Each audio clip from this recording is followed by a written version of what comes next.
I had a silent disco here in my apartment the other night. Oh. Okay, you're gonna make this the intro to This makes me want to go to another festival. Right?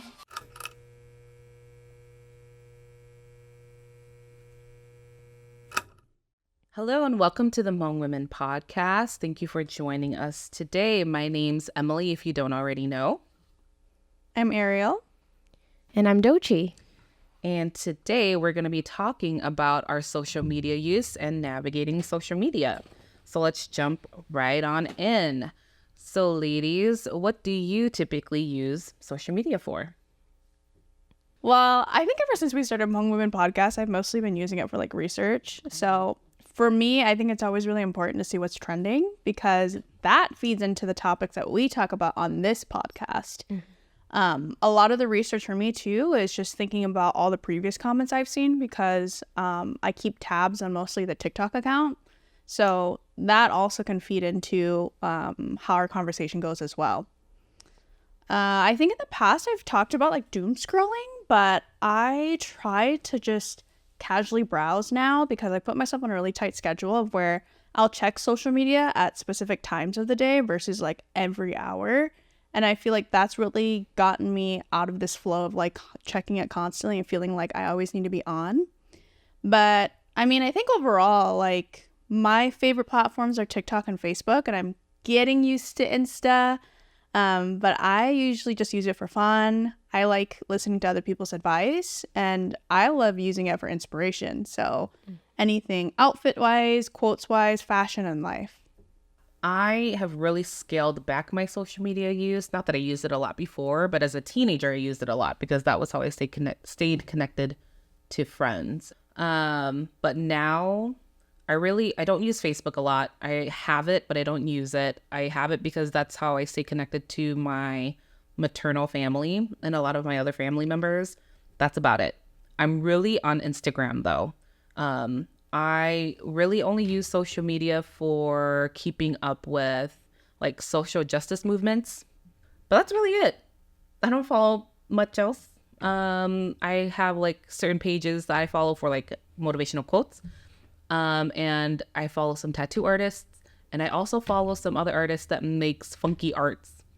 Like I showed Dochi this picture the other day when we were in class on Friday. And it was a picture of, I think, a frog, and it was like, I may be stupid, but I'm also dumb. Just like dumb, fun art like that, you know? Like, because again, the social media accounts that I follow are very like heavy, and so I also like to do some light stuff. That's about it. And then I watch our YouTube channel just because I do a lot of our editing, and I look at the trends there. Those trends are very interesting, I can tell you. Very misogynistic, I think, is where YouTube kind of tends to lean towards. But that's what I do. I'm on TikTok sometimes just to I think I'm just on TikTok to watch dog videos, and that's about it.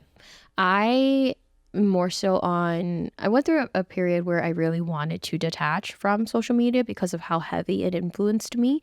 I'm very easily swayed, and I know that about myself. So I took a break from social media, and it was really nice. I talked to Emily about this, where I wanted to embark a singing journey. And taking on that, when I started, it just wasn't really giving me what I intended for it to. So I took a step back. But in doing that, I pretty much accepted all friend requests that I got, and that was a decision I made on my own. I still stand by it because at this point, more of the things I'm sharing on my Facebook at least is it's almost like marketing for close friends and family. If you have a business going on, if my friends are realtors and they're selling homes and they're reposting, you'll see me repost a lot of these things. And I'm now trying to avoid more posting personal things, things about my family. I've removed a lot of the tags and pictures and contents I have of my family just because I understand what being on a platform like this, what it kind of brings in. And personally, I just don't want that for my family. I don't know if they want to be associated to this or not. And it's not up to me to do that. So I've removed a lot of that content if you are on any of my socials. So yeah, it's kind of a range based on which platform I'm on at this time. YouTube, I just really is for the music. I mean, I love seeing your singing videos. I'm just like, yay. Thanks. Reading for you in the background. It's honestly singing when I am karaokeing or doing those, it brings such a light mood for me. Like I get really excited. I feel like I'm in a totally different headspace, which is why I love it.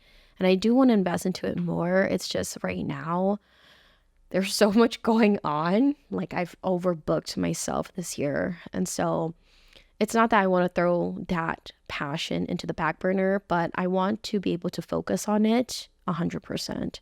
So that's why I've been doing it the way that I am. And then I've also really privated that too, because I feel like at this point, my current social media page is very much associated with the Hmong Woman podcast. And I don't want that to intermix for me. I don't want it to be, I'm not sure how to put this, where I don't want my career or my journey with this to be so heavily reliant on this. I want it to be two separate entities. And so I really just want to focus, like the Hmong Woman podcast right now is, you know, my priority as opposed to doing that. And when I tried to start a different social, not really thinking about how to balance that, it was tough. And I just don't feel like it would be fair in that sense. So I've really taken a step back, which is, it's been nice actually. I still karaoke at home. So as Emily gets her silent discos at home, I do karaoke parties in mine. Yeah. No, it's really interesting how social media. Yeah, I think for me, like I live a really private life, and so I've never really posted on social media. But I feel, but that's the public eye, right? Like my friends on Facebook will see what I've been up to.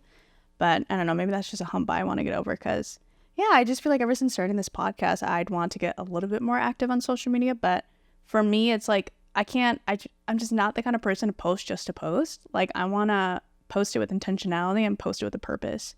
So maybe that's the bump that I need to get over in my head of like, you don't need to post to add value to people's life all the time. You should just post because you want to post. Yeah. I honestly, that's a quality of yours that I actually really like and admire. Is it's not just on social media, but like with everything. I think when we first started this, one of your values that you wanted and vision that you wanted for the podcast was to do things intentionally, and you wanted to always bring value. And I was like, I'll just be posting because I'm posting, and I probably shouldn't. Well, and we all have different like styles of it too, you know? But yeah, I think for me, that's the biggest hump that like I'm trying to work through is that I don't need to be, well, okay, for me, because I like living in the present, right? And like, if I'm posting it because I want to post it, that's okay. But it's like, why do I need to then, you know? Because I really look up to the people too of who are like, well, they post on a natural like daily occurrence, but then what they say is that it's just a tiny percentage of their happiness being put online. So I feel like that's sort of where I want to roll with is like, yeah, you don't have to see my entire life, but you can see the small glimmers of it, of like me being happy. Not that I have anything to prove, because I haven't had anything to prove for the past 26 years. But yeah, I don't want to like post on social media just to post.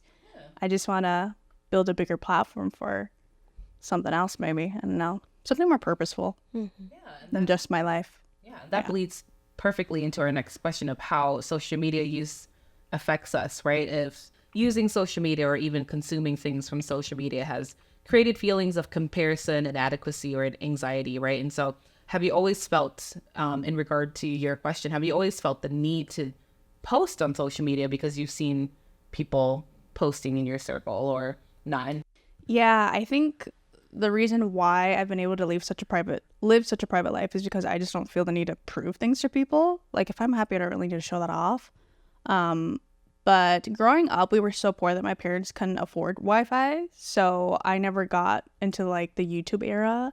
And so I feel like right now, some of the content that I'm consuming is more YouTube era stuff. So like vlogging, I listen to a lot of Lavender, Vanessa Lau. I listen to a lot of the Self-Obsessed podcast. And then I also watch our podcast on YouTube and on Apple Podcasts.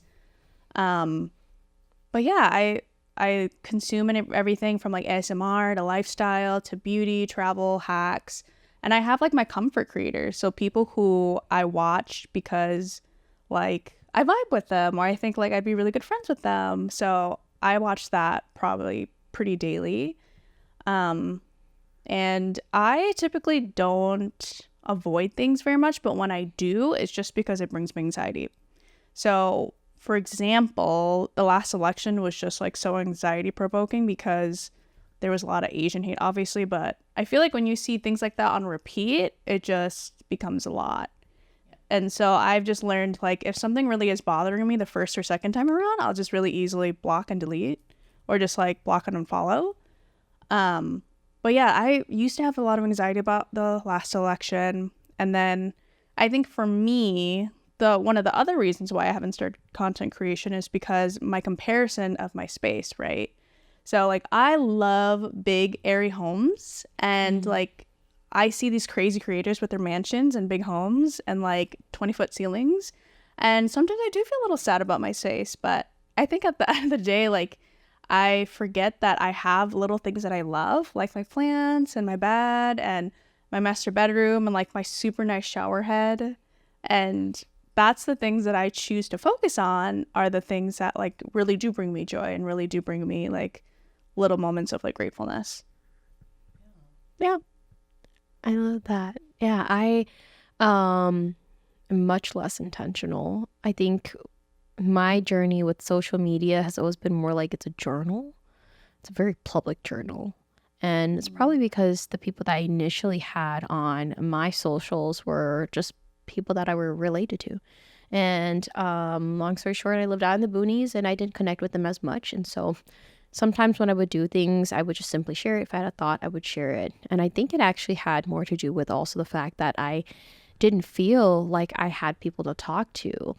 And so for me, it was almost like a way of just connecting with the world. And that kind of led from that to being very comfortable with sharing things online. I think I went more private when I was in my relationship with my ex. I just don't believe that everything we go through needs to be online publicly. As ironic as this is why I joined here, but it's like at that time, I just did not share anything, any of the hardships. It's just whether that's like the full on happiness or the hardships or the anything, I shared what I wanted to whenever I wanted to. And it was not intentionally that way. It was just if I liked this photo and I wanted to post it, I did. And I still kind of lead that same way where it's like, I just did a photo shoot recently that I talked about and I fucking loved it. So I shared it. And it's not so much that I'm looking for responses or I love it and I want to hear. And that's where I'm putting it. And quite honestly, I think the opposite of you guys, I feel like I'm always wanting to share things. And I've gotten to a point where I'm like, do you really need to though? Does somebody need to see your face again on here? So I'll try to like hold back on it because it's not absolutely necessary. And I'm becoming more intentional with my posts. I think mainly because since the podcast, I am more conscious of it and I'm a little bit more hesitant in posting things just because I know that I feel that whatever I post will associate with the podcast. And I really, truly don't want to taint that with whatever I'm just randomly thinking. And so if you look at my socials, it's really been filtered to that. I don't think it's unfortunate. Like I still share a glimpse of my life. And to the point that Ariel made earlier, yeah, you're only really seeing the parts that people want to post. And people tend to post the happier parts of their life. And I don't think there's anything wrong with that. I remember, there would be conversations when people would say things like, oh, this couple, like they pretend to look so happy. Like who wants to put their full on fight on social media for everybody to be like eating that down? Like if I'm going through a fight with my partner, I am that person. I will only choose to, I'm trying to only really share the happy parts of my life because I don't want to be documenting all the negative things in my life. And no, you don't know me well enough if you don't know that piece. And it's not me trying to pretend to be someone I'm not. This is just who I am. And this is the part that you know of me. And if you know more, guess what? You're probably more of a important person in my life that you know these parts of me. Like, I'm not going to sit out there and tell you about every little thing on my socials, but I do choose to put more of the happier parts. On my better days, you'll see more selfies of me because I think I look good.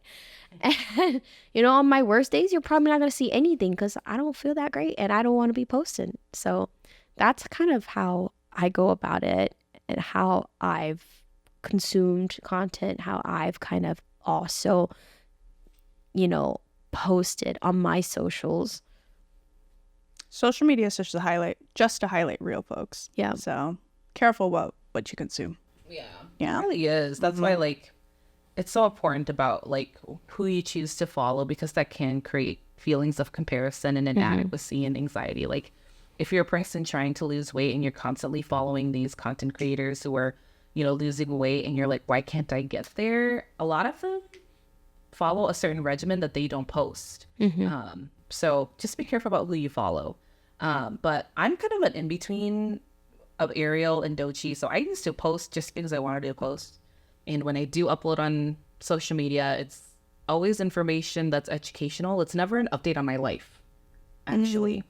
I don't like sharing about my life. My motto is that people close to me learn one new thing about me every year. So, which is very true. I think Dochi's and Ariel's learned one new thing about me every year since they've known me, even. So I do my best to make sure that my social media is ensuring that other people don't have the feelings of being compared or inadequate or feelings of anxiety. And even with social media, I think my latest post was like, there's like this wave of people who are like, if you're not doing enough for social justice movements, then you're not doing enough. But it's like, no, it's a matter of education. Not a lot of people have enough access to resources to know what's going on in the world. And it's our job to be able to educate people so that they understand what's happening in the world. And so it's important for us to extend that empathy. And so it's really important for us to educate people, because a lot of us have that privilege to be educated and use that language and be able to research. And so that's my social media. That's what I do. I think that it's important for us to, even on social media, to make sure that we don't create further feelings of comparison and anxiety. So that's what I do on mine. It's not fun. I don't think people find me fun on social media, but it's fun for me. You're fun in real life. Yeah. That's what matters. I am fun in real life. So you just learned one new thing about me. Now you won't for another year. But anyways. I personally love your content because, as you said, like I always feel like these are things I should know, right? When I'm talking with you and you're talking about these like educational policies that are going on, I'm like, what is going on? Should I know this stuff? Like, is it affecting me? I work in higher education. What's going on? And I have all these questions, but like, for example, your TikTok, right? I love looking at them because it's such a short snippet of whatever's going on. But as you said, like, you're willing to provide that information and be very detailed about it, where I can at least be in the know and do further research, So I appreciate the way you use your social media platforms. It keeps me informed.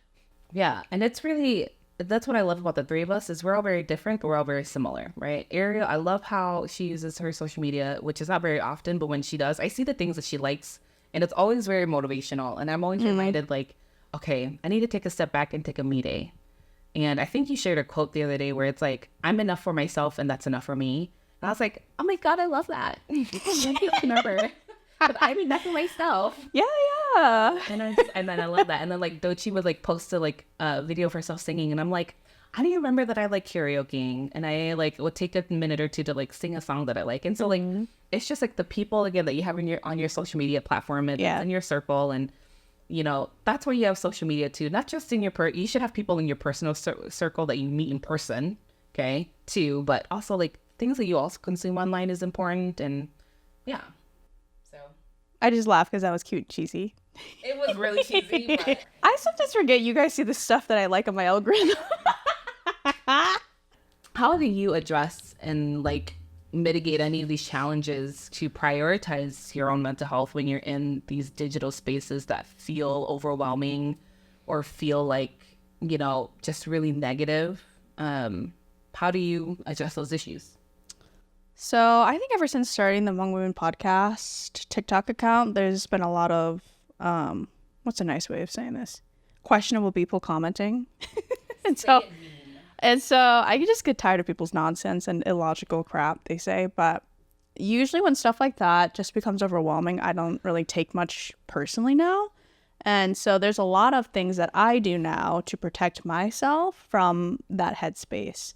So, for example, when I think it's affecting me mentally, I just ignore block accounts that really don't align with us anyway.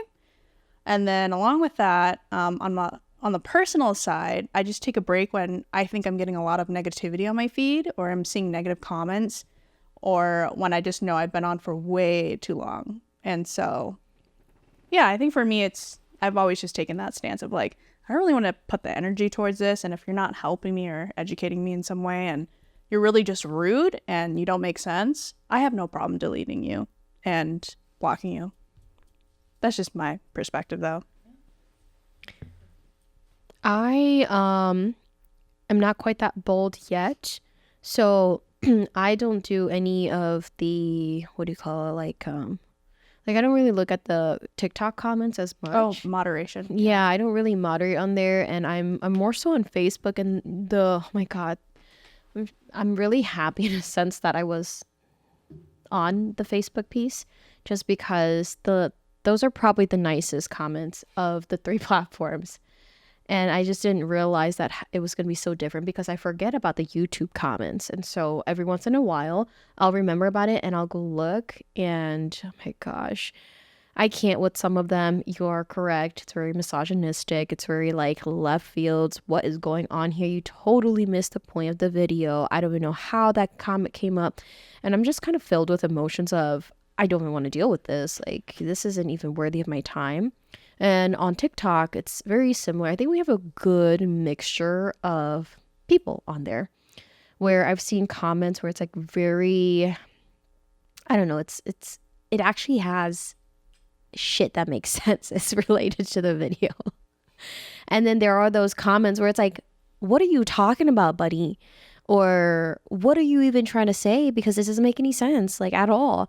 And you guys know this because then sometimes every once in a blue moon, I'll send you like literally a screenshot of what the fuck does this mean? Because I cannot comprehend it. And I do believe that we all try very hard to understand this, because our platform is to be able to create a discussion and to have this be talked about. But we can't talk about it if we don't understand what the fuck you're saying. And sometimes that does happen.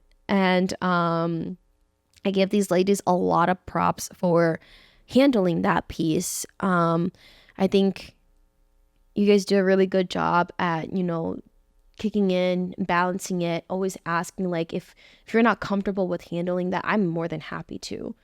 And all I know is, at least for me on Facebook, the comments on there, they've been very, very positive. We always get, I feel, majority of the time, at least a good 80-90% really good feedback. They're actually engaging in the comments. But when it comes to like more negative kind of things, if it's not directly relating to the podcast, and for example, not negative, but draining. So on my Instagram, I'm not on there as much anymore, just because, again, I do follow a lot of heavier content. And when I watch those things, it roller coasters my emotions, because I'm feeling very, very sad and very just almost as if because I can't do anything to help anybody. That's how I genuinely feel when I watch things on my content, and feeling as if I'm not doing enough. And I'll have to remember, like, okay, once upon a time long ago when I was active, there was a girl that I had met, and I was telling her about, like, I don't feel like I'm doing enough. And she was like, you can only do what you're capable of. Everybody advocates differently, and your capacity isn't like that. Maybe you're not one to be on the front line. Some people are capable of it, but some people aren't, and they maybe can write in a letter. But every little thing you do is enough. And that's been able to help me a little bit more. And so, again, when I just totally detach and not use my social media even for a day or two, that helps me. It helps me to reset and remember, like, okay, this is just social media. I am still human. I can only do this much, and my capacity is this. So remembering where my baseline is. Yeah. Again, like Ariel said earlier, social media is just a glimpse of who a person is. It's not representative of anyone. So I'm going to move on to the next question, which is, in what ways do you think social media can be harnessed as a tool for personal growth, learning, and professional development? And how have you utilized the platform to gain new skills, knowledge, and opportunities? I think social media can be harnessed as a tool for personal growth, learning, and professional development. Our podcast is one of them. If you listen, Like, subscribe, and follow. exactly. Social media obviously has helped grow many platforms for organizations. I mean, our own podcast, and whatnot. So I think it's a double-edged sword for sure. It has its pros and it has its cons. So I think for myself, it's been utilized to gain new skills, knowledge, and opportunities. But I think it also has its downsides because again, as these two ladies stated, I do watch the YouTube part of it. And some of the comments are really interesting. I hope people know that what they say on the internet stays on the internet. It's a tangent, but honestly, I think we get misogynistic views and comments on YouTube because it's not personally connected to someone's face. So I just wanted to add to what Dochi was saying about how all the Facebook comments are so positive. It's probably because people's faces and occupations are located on the profile picture. So just putting that out there. Yeah. Oh, yeah. No, that makes sense. Because I will find you, Karen. No, I'm serious, Susan. Like, I'm very serious. I become the FBI agent when I need to. And yeah, just because you don't have a profile picture, Susan, doesn't mean we can't find you. And I'm just putting that out there that we're not afraid to block or delete comments, to be honest. Like, it doesn't hurt me and it doesn't make my day worse, to be honest. Yeah, and honestly, it's not the kind of community that we're trying to build either. We know that there are going to be people that are not going to like us. It's just very interesting that those people will continue to give us views. So thank you very much. Or continue to add to the algorithm.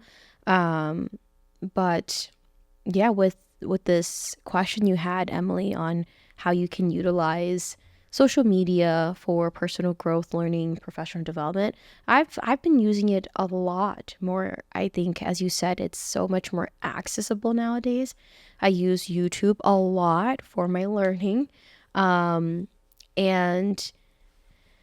I don't know, it's not been the same as when I was younger, where I felt if you wanted to learn something, like, you had to seek out some professional. And I'm not saying that you shouldn't, you still should, but it's, I think, a lot easier to gain tools off of YouTube or social media platforms because it is a little bit more available, at least for a beginner's platform, to get a general idea of what's going on, to see, like, and dabble.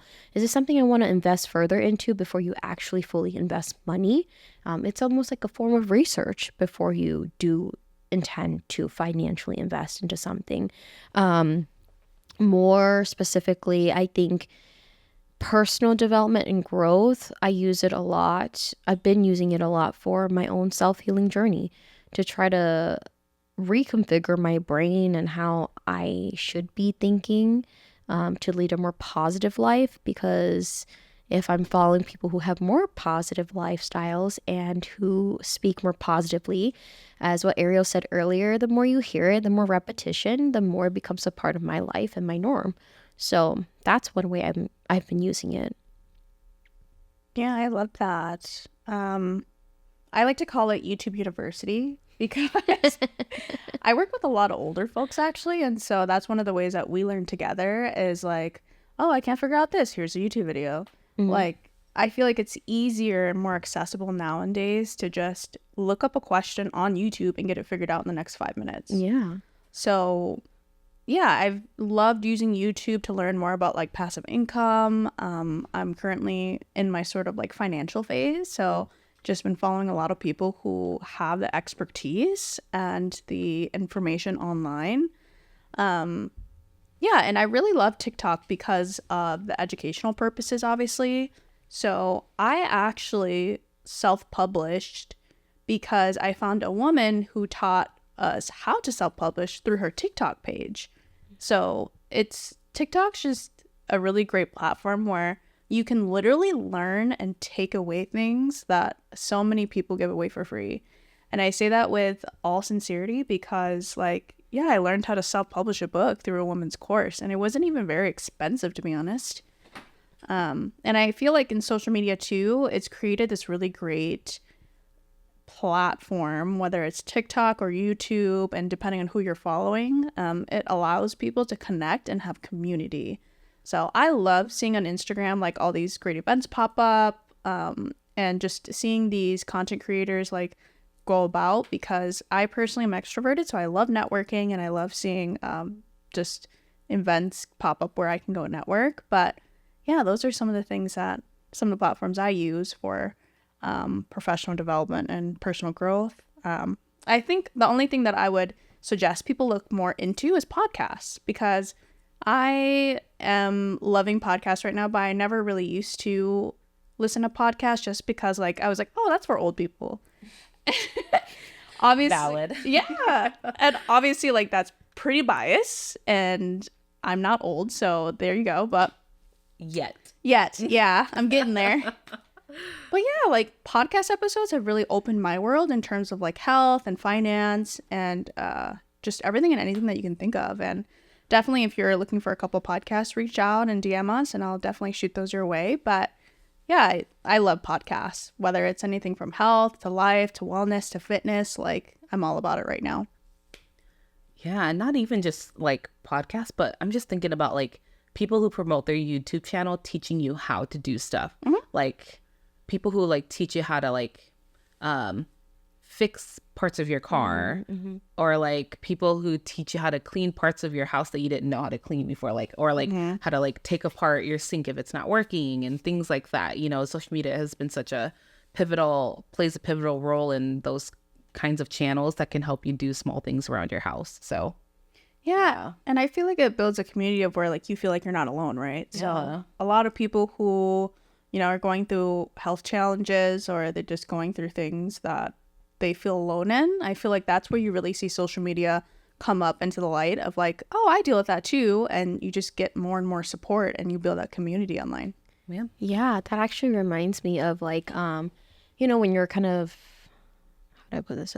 So like if I was going through something, or I'm trying to join a certain group or get into a certain field, I'll look up like Facebook groups and try to get into that community, and it's easier to express like, this is the hardship I'm going through. Has anybody experienced this? And more oftentimes than not, they've been fairly open and like explaining, oh, this is what I did, this is how I went about it, and just having real people just responding and providing you with tips and what they've done. I've found that to be very helpful. I like the groups that you can create off of Facebook, and being able to connect with people in that. But I think with social media, this is our last question. It might take us further, or we can stop there. But I just want to say, with social media, it creates room for a lot of conversations that wasn't able to be had before. And so it creates a lot of hot take moments, right? And so like the latest hot take on social media was the bear, the man situation. And so that created a kind of conversation that, you know, that had been had before, but not in a way that fathers had it before, where a lot of wives were asking their husbands, like, if your daughter was in the woods with a man or a bear, like, what would you choose? And a lot of the fathers end up choosing the bear. And that ended up creating conversations and with men. And it's really interesting because then it started creating more conversations with men at like conferences and like other workshops where guys were having conversations with other men about like, well, why would women choose the bear? Like, don't they care about our emotions? And it's like, we do care about your emotions, but do you understand why the women are choosing the bear, right? So it's starting these conversations, and that's my hot take on social media, is that it starts these conversations that are needed to be had about why you need to understand other perspectives. And my take is that I would choose the bear. That's my hot take. Yeah. Personally, I would too. I know you and I've had this conversation briefly before, but I'll start it there. I would choose the bear for a variety of reasons. Yeah. I take this in a whole different route. I was like, what are my personal hot takes on social media, and like in terms of like how we use social media and how people show up. Mm-hmm. So my first take, this is gonna be tangent, was you're allowed to block people online on the first comment if they're disrupting your peace for no reason or saying rude stuff. You don't have to give them the time of day by arguing back. And I say that because for the TikTok account, I think people are surprised because I had this one comment where I deleted his comment. And he was like, oh my God, you deleted it. You're actually moderating. And I was like, yeah, what do you expect me to do? And I screenshot it. I was like, I'm so confused, guys. But anyway, I just wanted to put that out there that yes, everyone has an opinion, but you can state it in a more mature and respectful way. And if you don't, goodbye. I have no problem deleting and blocking you. Yeah. Another hot take that I had is, I think I said it to you ladies, where I was like, when you put yourself out in social media, you have to have thick skin since people are always spewing things. And obviously it doesn't make it right. But when you put yourself out there more, it really does show who your real haters are and who will really stick by you. Mm-hmm. I say this because there's a comment on one of our TikTok videos where a person said, well, if you don't want, and this is the Suni Lee video. Oh. Yeah. So for those of you who don't know, go watch that on our TikTok page or anywhere on our platforms. But basically he was saying, if you don't want people judging you, just don't post about your life. And I have a hot take on that, which is people are allowed to show off what they've worked for and what they have. And I literally commented, I was like, people will always have haters, whether behind closed doors or whether you're a random stranger on the internet, and you're allowed to take up space, folks. Yeah. So just putting that out there, if you are living a thriving ass life, feel free to show it off, but just be careful because people will become horrid people and spew things. So you just really have to have thick skin. Yeah, those are my hot takes. Yeah, I agree. I honestly, my hot takes on social media, you don't need it. Delete it. Mm-hmm. Honestly, if you want to. My brother doesn't have social media. He has us text him every time there's a family hangout. We text a group chat. Oh, we have to text our brother via phone. Okay. So if you don't use social media, that's fine. My other hot take is some people don't deserve social media. There's a really funny post on here where someone made a meme and they was like, remember in high school when they had people separated in the honors classes and the regular classes? Oh, I saw they that. got all of us together on the internet. I would see that. Yeah. But that's my hot take is all of us are mixing here. Mm-hmm. We're mixing on the internet and it's fun to see. I will just to kind of brush back on what Ariel said earlier, like you really do need to have such thick skin. And it's something that I'm, again, still working on. I think just with my own personal development, I haven't gotten to a place where even in real life, without all the social media stuff, where I've been fully able to comfortably speak my mind as is. And then with the social media stuff, which is why I handled the softer comments on Facebook. Because like when I'm looking at some of the TikTok ones, there's so much where I'm like, oh, but what if they're trying to say it this way or that way? And I'm like, okay, you know what? I'm just not built for this. Like, I'm taking it too many things. And I liked your comment on, if I didn't like your comment the first go, I don't have to. Like, it is our platform, and we do get to figure out how we want to establish that community. And if you're not bringing in any kind of good substance and you're just saying really stupid shit, it's okay for us to say, like, you're not allowed here. It's just barring you from the restaurant. Like, if you're gonna come in with no shoes, no shirt, then you don't get no service. Mm-hmm. And so I do like that. And I think that's why we have a really good mix here. Because God forbid, if you guys were all like me, we'd probably be trampled on. I love that you brought up that meme because I did see it a little while ago. I was like, that's true. Like, we're just all in the mix of things. And we had a conversation the other day about like giving grace to, I don't know how else to put this, but to people who are dumb. People don't always choose to be dumb. They're just made that way. Yeah. And that's okay. And it's like, That's okay, y'all. and it's like learning the patience of like, okay, you know what? Yeah. Maybe you don't have the common sense. I don't know how else to say this. And it's really that's not it. to be mean. And I was telling Emily, like, you know, that's probably why when growing up, they always say, because you really do, like, sometimes when you're talking to someone, or for me, when I'm talking to someone, I remember growing up where they're really not grasping this piece of information. I'm like, what is wrong? Like, that's my first reaction. I just get really annoyed. I'm like, are you playing dumb or are you just dumb? And it's like, why am I so mad? Like, yeah, they go bao and bao, and I'm getting mad at someone like this. What does that make me, right? It's really hard to kind of be okay with that, because I still do feel like sometimes when people do that, they're playing dumb. But based on the conversation Emily and I had the other day, I was like, you know, some people are just like that, and it's okay. We are in a society of mixed, you know, AP and regular English. Or I'll update you on that conversation. Yeah. But yeah, so those are our hot takes on social media and hot takes that were on social media. So thanks for joining us today.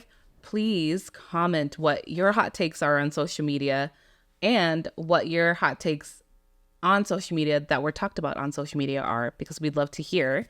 And again, thanks for joining us. If you haven't already, subscribe, because your following really helps us. And like our video if you can. Follow us on social media. We're on TikTok, we're on Facebook, and we're now on Instagram. So follow us on Instagram as well. And we'd love to interact with you on all 3 platforms. And see you next time.